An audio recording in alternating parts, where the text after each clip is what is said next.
Don't be an idiot. The blue states, controlled by Democrats, are the ones that are still running around with fucking masks on.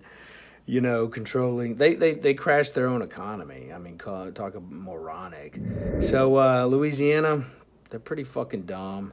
That place has been run by Democrats for years, boss, and it's well broke and poor. Go figure.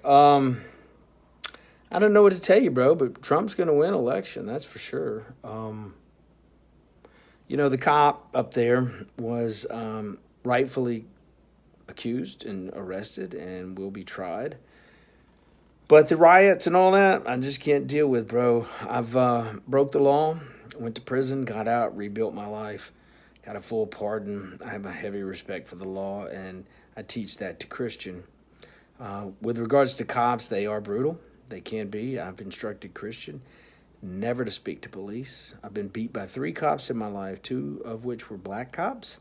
One of them gave me 7 stitches in my jaw in Memphis, Tennessee, when I was in the Navy. I was actually in my Navy blues that night.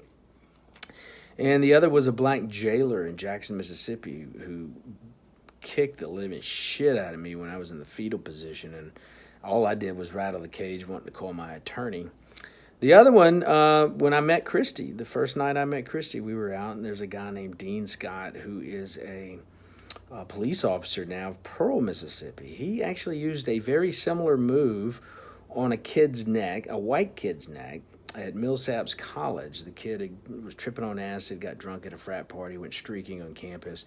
Well, Dean Scott got there and put his boot on the kid's neck, and he suffocated to death. But Dean is still a police officer. Of course, they just had a city council meeting the other day talking about removing him. So there's a lot of bad cops up there, I would agree. However, the rioting, the destruction of property, that's not cool, bro. Peace.